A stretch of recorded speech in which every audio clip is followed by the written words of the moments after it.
digamos, de ubicación en el entramado de la malla social. En la Tierra, el Estado también funciona. El Estado, ¿no? Marca, por ejemplo, en la ciudad, cuáles son los sectores que se van a desarrollar, cuáles son las especulaciones inmobiliarias que se van a hacer. Entonces, si deja producir un cambio muy grande en el código urbanístico de la ciudad, bueno, están produciendo, están afectando al mercado. Si liberan tierras que son estatales para vendérselas a los privados, también están siendo parte del mercado de la tierra.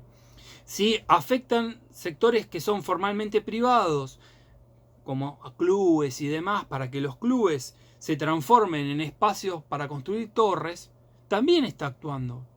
O sea, si los ahoga económicamente esos clubes para que después esos clubes se conviertan en torres, fíjense todo lo que es la parte del Bajo de Núñez, que es lo que quieren transformar, el CENAR, que es del Estado, lo quieren transformar en torres, porque es fundamental tener torres, ustedes lo saben, o sea, si no tenemos torres no vivimos. El CENAR ustedes, no sé si alguna vez alguno de ustedes compitió o participó del CENAR, o sea, es un lugar lindo, bueno, lo vamos a mandar a la placita de por allá, o sea, jódanse, o sea, hacer deporte no es importante, lo importante es tener torres con amenities, o sea, y con gente linda, ¿no? O sea, fíjense cómo piensan este tipo de cosas, ¿no? Y en el campo lo mismo. Fíjense cuando el Estado-Nación argentino, digamos, promovió con los intereses del capital inglés la instalación de los trenes, los precios de las tierras donde se iban instalando vías y estaciones variaban fundamentalmente. Entonces, no es el mercado, fue el Estado el que, junto al capital privado, digamos, diseñó un determinado entramado de trenes. Y eso hizo variar el valor de las tierras. Por otro lado, el Estado en Argentina era un Estado genocida que mataba a los pueblos originarios para apropiarse de la tierra. O sea, no solamente Roca, esto es algo que trasciende a Roca y llega hasta Perón bombardeando con la Fuerza Aérea un pueblo entero. No sé si ustedes saben, pero bueno, el peronismo tiene esta cosa de que, ¿no?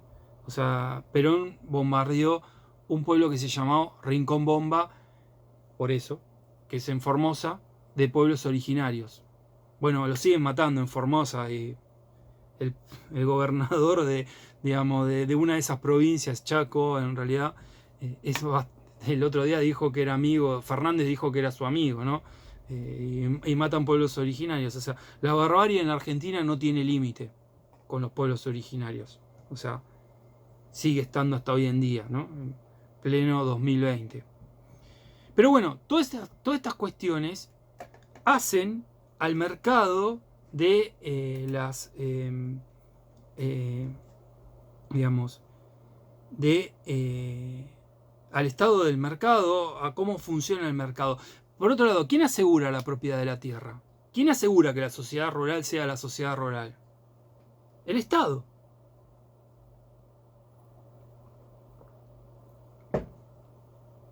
Es decir, que la tierra en algún momento de la historia estuviera concentrada y ahora que tal vez no está tan concentrada, la producción de esa tierra va a espacios que sí están concentrados, por lo tanto, estamos en la misma, ¿no? Los grandes grupos que acaparan los productos para exportar, digamos, las grandes empresas de granos, sí, el Estado está en todos lados y eso es lo que quieren desconocer de modo exprofeso esta gente. O sea, sí, sí. En una sociedad compleja, si uno usa la metáfora de Durkheim, el Estado, ¿no?, es el cerebro y es el sistema nervioso. Es la conjunción de esas dos cosas. Fíjense que el cerebro tiene más funciones que las conscientes, ¿no? Y el sistema nervioso es básico para todo esto. Definitivamente el Estado, en esta concepción, que es mucho más, no es el Estado, no es el gobierno, ¿no? Cruza por todos lados. O sea, fíjense ustedes, mercado de trabajo. ¿Para qué están estudiando? Para ser profesionales. ¿Quién les está bancando el estudio? El Estado. ¿Qué quiere los grupos tipo esta gente? Que ustedes paguen por esto. Eso. Quieren que paguen. Y ustedes me pueden decir, yo lo pago con mis impuestos. Sí, efectivamente lo pagás, pero te aseguro que no es lineal eso. Primero porque en Argentina los más pobres pagan más que los más ricos, ¿no? Eso lo hace el Estado, ¿no? Este Estado le está sacando plata a gente que nunca va a pisar ni la vereda de la facultad o de un centro del CBC para que ustedes vengan al CBC. No es una culpa de ustedes esto, o sea, no es culpa de ustedes. Pero mantener una universidad es un costo importante. Pero no es un costo en realidad, es una inversión. Porque ¿qué pasa con ustedes? Ustedes van a salir con más capacidades. Entonces vamos a hacer una sociedad más rica, porque vamos a tener mejores abogados, mejores economistas, mejores, ¿cómo se llama? Profesores de algo, mejores... Todo eso convierte a la sociedad en más rica, no más pobre. Entonces, en realidad está invirtiendo. Entonces, y ahí el Estado recupera, porque ustedes van a tributar al Estado el día que sean contadores, por ejemplo.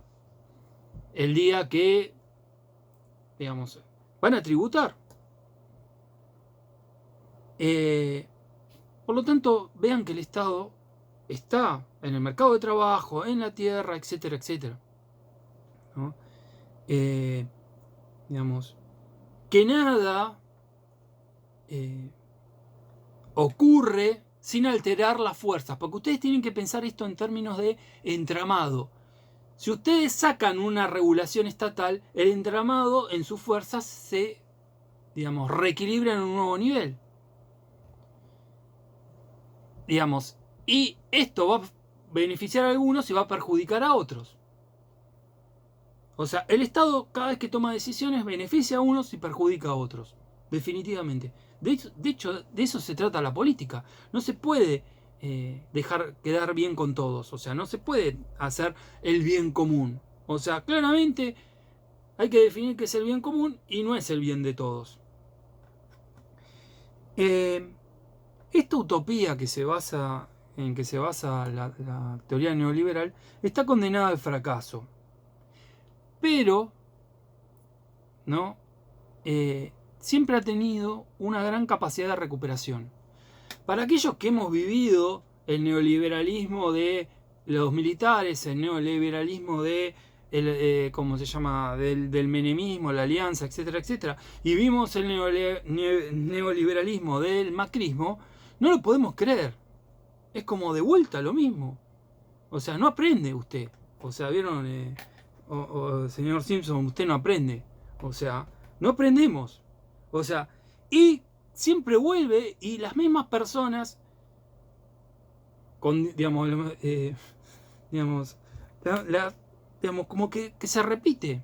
Y además el nivel intelectual baja, porque en los 90 estaba Mariano Grondona, que al lado de los que está ahora, los gente que hace medios ahora, era, no sé, era Gardel.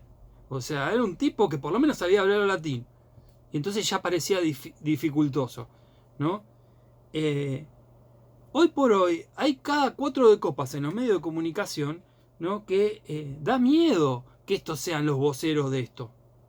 Antes tenían voceros realmente mejores, ¿no? De una ideología bastante berreta, pero eran mejores ellos. Mariano Grondona era profesor de la universidad, de la UBA, ¿no? Entonces nosotros tenemos que no dejarnos llevar por esto. O sea, tenemos que prepararnos, tenemos que estudiar, tenemos que mejorar. O sea, si queremos ser mejores. Porque saben que la salvación no es estrictamente individual en este caso, ¿eh? O sea, no se puede pensar estrictamente individual. Obviamente, si ustedes no hacen lo suyo para ustedes, no lo van a poder hacer. Pero siempre uno es con otros. A eso voy. Uno es con otros. O sea, uno no deja de ser nunca. Pero siempre es con otros, ¿no? Entonces, ¿cuál es el doble movimiento que nota históricamente en los últimos siglos de la sociedad? Básicamente del siglo XIX para acá. Polanyi dice, hay un doble movimiento. Un movimiento que lleva al laissez-faire, a esto de los mercados desregulados, y un movimiento que es el contrario, que es el que les propongo que ustedes elijan, que es el de resistencia al laissez-faire. No podemos sobrevivir nosotros en esto. O sea, no va a poder sobrevivir la naturaleza, piénsenlo como quieran, pero se lo firmo, súmanse a esta. Y la resistencia no es, o sea, ir a un monte con un fusil. La resistencia en este caso es pensar críticamente, ¿no? Trabajar, o sea, digamos, demostrar en otros niveles, a eso me refiero. ¿Cómo se expandió históricamente esta sociedad? Primero vamos a notar que es una anomalía. Ninguna sociedad en la historia previamente había sido controlada por los mercados. Su economía nunca había sido controlada por los mercados. Mercados siempre existieron desde la época de la Edad de Piedra, pero siempre tenían una función marginal dentro de la vida social. Es decir, tenían un papel secundario dentro de la vida económica. Esto es así en una tribu, pero también es así en grandes sociedades muy complejas, como el Imperio Romano, como el Imperio Inca, ¿no? Que son sociedades despóticas, pero son sociedades muy complejas. Para que ustedes sepan, el Imperio Inca tenía 3 sistemas económicos interrelacionados. Tenía la parte del mar, del Pacífico, la parte de la alta montaña, ¿no? Y tenía la selva. Y los 3 sistemas intercambiaban productos y demás, pero no lo hacían con la lógica de esta sociedad. ¿De dónde sale la legitimidad ideológica sobre la que se basa este mundo, ¿no? De un error de Adam Smith. En parte, no es lo único, ¿no? Pero hay un elemento que es importante para entenderlo a nivel teórico, que Adam Smith se equivocó. Adam Smith pensaba que la existencia de los mercados dependía de una natural propensión del ser humano a intercambiar bienes y servicios. Es decir, que nosotros por naturaleza tenemos la tendencia a intercambiar bienes y servicios. Y ya sabemos por sociología que que no hay nada en el ser humano que sea ahistórico, es decir, que sea por naturaleza. La psicología que pensaba Adam Smith ni siquiera se registraba históricamente de la forma que lo piensa Adam Smith, tan extendida en su sociedad. Es decir, era una prenoción de Adam Smith. Era un pensamiento introspectivo porque él estaba pensando en términos de su propia clase y su clase social sí pensaba de esa manera. Pero hasta ese momento no se había extendido por todo el mundo. Sin embargo, su idea, 100 años después, se hizo realidad, fue como una especie de profecía autocumplida. E incluso este pensamiento de que hay un natural interés por maximizar ganancias en nosotros, y eso llevaría a intercambiar bienes y servicios, se hizo una prenoción en pensamientos sociales, o sea, teorías sociales que querían empezar a ser científicas, pero todavía no lo eran. Como algunas ramas de la economía ya lo sabemos, ¿no? Como algunas ramas de la historia, que pensaba, ¿se acuerdan cuando vimos historia global y historia general? O sea, que pensaba en términos de historia global, de una forma positivista, ¿no? De un solo fin de la historia. La filosofía política pensaba de esta manera. Y, lo que mal se llamaba sociología, es decir, la sociología previa a Durkheim, ¿no? Todos tenían una idea de que hay una psicología capitalista en cada uno de nosotros y eso es inherente a cada ser humano porque está inscrito en nuestro ADN dentro de este pensamiento, no porque tengan el concepto de ADN, sino por cómo lo piensan, y que eso tiene nada que ver con la historia. Es decir, lo que nos dice Elías, de que somos seres entramados y que nosotros nos vamos transformando en individuos, digamos, de individuos a sujetos, quiero decir, en un entramado, para esta gente no pasa. O sea, primero existimos nosotros, tenemos una naturaleza y después de casualidad nos encontramos al resto. Es decir, somos Robinson Crusoe y de casualidad nos encontramos a Viernes. Sabemos que el pensamiento de este estilo es falso sociológicamente, pero es falso. Ya a esta altura tendría que ser parte de su sentido común. Pensarse de alguna forma por fuera de lo social. Esto es el pensamiento egocentrista de Elías. Entonces, yo les decía que Polanyi había estudiado antropología. Y él demuestra que la antropología, la antropología demuestra que la división social del trabajo depende de otras cuestiones. Depende, por ejemplo, del sexo, de la edad, depende de la geografía, claramente, ¿no? Depende de la dotación intelectual de los individuos, es decir, de un montón de otros factores que no tienen nada que ver con que el individuo tenga una tendencia a, a intercambiar bienes y servicios. Es decir, la antropología demuestra que el axioma de Adam Smith es falso. Lo único inmutable, y ya está, ahora ya no me queda decirlo con vergüenza porque parecía que ya a esta altura lo deben saber, lo único inmutable que hay en nosotros, en los seres humanos, es que somos seres sociales. Y si somos seres sociales podemos hacer todo lo que nos marca la sociedad, en relación que la sociedad es histórica, la sociedad cambia, por lo tanto nosotros vamos a cambiar. Y somos diferentes a la vez a nuestros antepasados. El ser humano es un ser social, y esto ya lo vimos por varios lados, y la antropología, por supuesto, no va por un lado diferente a esto. Los individuos en las sociedades, ya sea despóticas, que son enormes y muy complejas, o tribus, no actúan para, digamos, salvaguardar, sus intereses materiales. Una idea muy clásica de nuestra psicología es que todo el tiempo estamos pensando en lo material nosotros, en nuestro interés material. La antropología demuestra que los individuos, digamos, actúan para salvaguardar, sí, algo, pero no es eso, no es lo material, sino su posición social. Se valoran los bienes materiales en función de la posición social, no al revés.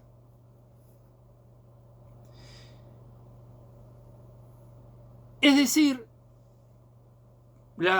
el comportamiento humano es regulado por motivaciones que no son económicas en términos de andar pensando todo el tiempo haciendo una ecuación de costo-beneficio. De hecho, este tipo de pensamiento que tiende a maximizar utilidades es muy raro en estas sociedades, casi que es castigado.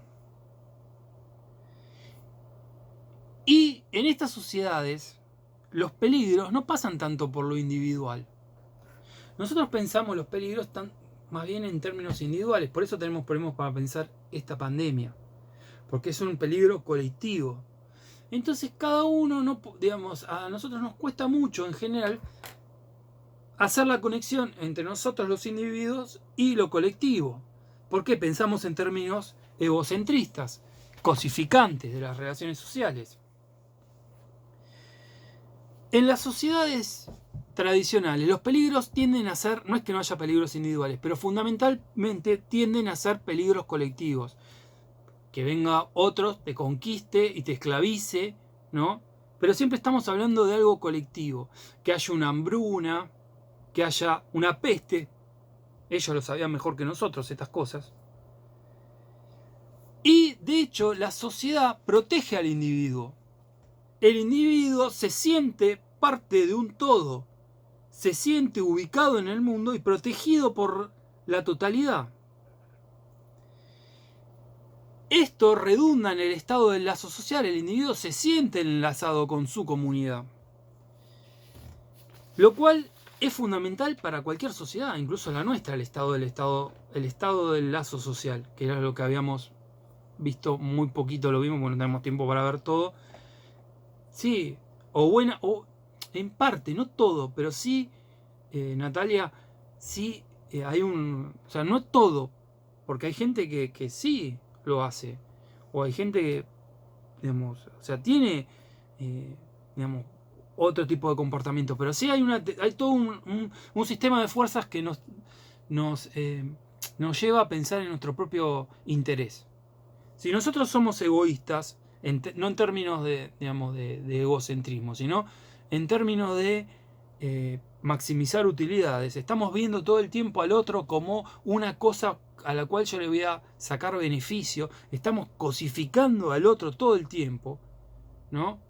O sea, estamos poniendo de referencia todo el tiempo, no la relación entre nosotros, o sea, cada uno de nosotros y el resto, sino que estamos poniendo la referencia en cada uno de nosotros, es porque estamos sometidos a un sistema de fuerzas. Ese sistema de fuerzas tiende a forzarnos a ese lado, pero no quiere decir que sea la única opción de la que tenemos para actuar, y que a veces puede ser que también ocurra comportamientos que vayan en contra de esto, pero lo normal es a pensar en términos, digamos, individuales, atomizados, o sea, por fuera de cualquier marco de comunidad, ¿no? En estas sociedades, uno puede decir, bueno, un individuo hace todo para la sociedad, ¿y qué? Bueno, en estas sociedades las obligaciones son recíprocas, o sea, van y vienen, o sea, ¿se entiende? O sea, el individuo se siente parte de la comunidad porque la comunidad también le da. ¿Por qué? Por medio del accionar de los otros individuos. Todos estos individuos están de alguna forma presionados para impedir que surjan comportamientos de tipo egoístas. Y el premio que se le otorga a la generosidad, al cumplir los ritos sociales, al comportarse como se espera, es mucho mayor que si uno eligiera ir por el lado del beneficio individual. Porque el premio, más que nada, es prestigio social. Es prestigio social. Y eso subordina los intereses individuales y hace una determinada subjetividad del individuo que, de alguna forma, sin saber el concepto de sociedad, todo lo que hablábamos de las sociedades tradicionales con Elías, de alguna forma percibe de que es parte de un todo mayor. Por supuesto que esto va a impedir que uno tenga la tendencia al menor esfuerzo. O sea, la tendencia al menor esfuerzo es esta sociedad, es esta. Pero en las otras sociedades no es así. Estas sociedades tienen dos principios, digamos, que permite la regulación de la economía. Uno es el principio de reciprocidad ligado a la simetría, y otro es el principio de redistribución ligado a la centralidad. Redistribución ligado a la centralidad. La redistribución significa que todo lo que se produce se centraliza, por eso lo de la centralidad, y después hay que redistribuirlo. ¿Se entiende? Por ejemplo, en Egipto el grano se centralizaba, el Estado centralizaba el grano y después lo repartía. ¿Se entiende esto? O sea, entonces la división social del trabajo claramente existe en estas sociedades, no la inventó el capitalismo, ¿no? Y el producto de eso se Se reparte, ahora lo repito, ¿se reparte de forma pareja? No, obviamente, el faraón se va a llevar mucho más que, no sé, un pequeño artesano, pero se reparte. Los principios son reciprocidad, que está ligado a la simetría, y redistribución, que está ligado a la centralidad. Estaba hablando recién de la redistribución-centralidad, este dúo, o sea, el subdúo, hay dos pares, reciprocidad, simetría, redistribución, centralidad. Yo recién estaba hablando de la redistribución, centralidad. El imperio inca también tenía lugares donde acaparaba el maíz, por ejemplo. Pero además está la reciprocidad, es decir, tiene que haber alguna forma de por ejemplo, de tributación para la defensa. Piensen que estas sociedades, los romanos, los egipcios, los incas, eran sociedades imperiales, por lo tanto necesitaban un organismo militar y eso había que mantenerlo. De alguna forma había que tributar. Alguien tiene que, digamos, de alguna forma establecer algún tipo de comercio exterior. También acá aparece, ¿no? También marca una división social del trabajo. Básicamente en las sociedades despóticas, la división social del trabajo tiene dos grandes esferas. El trabajo intelectual, ¿no? Y el trabajo manual. Que es una división bastante moderna también. Pero, digamos, hay quienes hacen las dos cosas. Por ejemplo, un artesano hace las dos cosas, ¿no? Pero, digamos, hay una parte que se puede diferenciar tal vez. Pero además, por ejemplo, están los... Vieron que yo les había hablado de Akenatón. Y Akenatón, el faraón egipcio, tuvo una gran resistencia, entre otras cosas, de los sacerdotes, no sé qué serían, del culto de los viejos dioses egipcios. Y esta resistencia era acompañada también por el pequeño labrador, por el pequeño artesano. ¿Por qué? Porque el culto era funcional a mantener la fe y les permitía a los individuos soportar las dificultades de la vida. Entonces, si bien los sacerdotes eran parásitos, es decir, vivían a costa de el trabajo de otra parte de la sociedad, sí cumplían una función, digamos, espiritual, de darle fuerza a los individuos. No es algo menor, por todo lo que vimos con Durkheim. Entonces, uno puede decir, bueno, yo podía, por ejemplo, producir para llevar al mercado. En general, la producción, por ejemplo, en la polis, de la producción individual, estaba en relación al hogar. El hogar era más que el hogar como lo entendemos ahora, porque era una familia extendida, era con esclavos, siervos, toda la parentela, o sea, era la estructura clásica de una sociedad patriarcal. O sea, pero el punto es que nadie producía para llevar al mercado porque sí, sino que la mayoría de lo que cada hogar era una unidad económicamente autónoma o se abastecía muy poco del exterior. El ágora, el mercado, además de ser un lugar de espacio digamos, de intercambio de servicios y de productos, más, principalmente era un espacio de intercambio de ideas, un espacio digamos, de vida civil, ¿no? O sea, un espacio donde se discutían, era mucho más que vender cosas. O sea, era un espacio donde se discutía la política, un espacio donde se discutía la filosofía, era algo mucho más que eso. Entonces, cuando ustedes tengan un amigo neoliberal, a todos nos puede pasar, ¿no? Piensen esto. Ellos de historia no saben nada. Entonces, ¿quieren ganarle fácil una discusión a esta gente? Digan, bueno, ¿saben qué? Yo en el CBC los zurditos me lavaron el cerebro, ¿no? Y me enseñaron un concepto que es la historia comparada. Comparemos la historia de la Argentina potencia, que como era la historia en aquel momento, supuestamente es potencia, nunca lo fue, y la Argentina ahora, que todo, bueno, en esta más o menos todos estamos de acuerdo de que no anda, sí, tal cual. ¿Qué pasa en ese mundo? En el mundo de los Roca, en los mundos de los Pellegrini, en el mundo de los Avellaneda, en el mundo de, ¿cómo se llama? Los Figueroa Alcorta. Ese mundo, el modelo de agroexportador. Era un mundo totalmente diferente a este. Obviamente, estamos en el 2020, para cualquier persona con mínimo sentido común y mínimo de conocimiento se daría cuenta que esto cambia. Pero ¿uno en qué lo puede basar esto? En principio, hay 4 dimensiones, 2 políticas y 2 económicas, para marcar que claramente es un mundo diferente. Por lo tanto, al no estar estas condiciones, el entramado nunca va a ser el mismo y no se puede reproducir el entramado. Es decir, no se puede rebobinar y volverlo a poner en funcionamiento.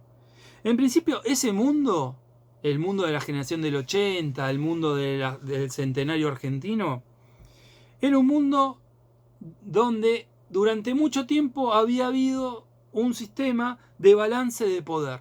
Es decir, a nivel internacional había un sistema de balance de poder. Había muchas potencias, pero ninguna era muy superior al resto. En algún momento había estado punteando Inglaterra, pero de pronto había empezado a bajar y ahí estaban surgiendo potencias emergentes, Alemania, Estados Unidos, ¿no? Estaba también Francia y demás, que hacía que hubiera un sistema de poder bastante equilibrado.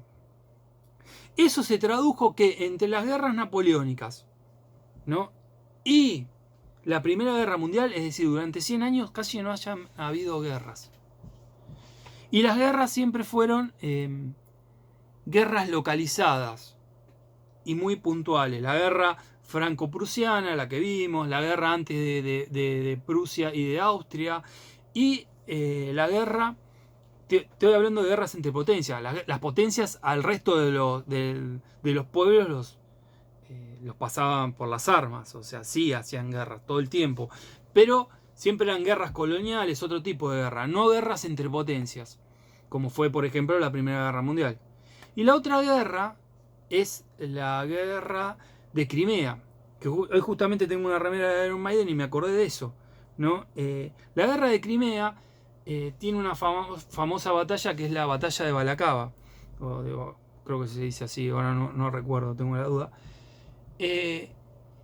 Se produce entre Rusia por un lado, Turquía, Francia e Inglaterra por el otro, por el control de la península de Crimea. ¿Qué pasa ahí? Esa guerra no es una guerra mundial. Fíjense que hay 4 potencias muy grandes jugando este juego, pero no es una guerra, digamos, mundial.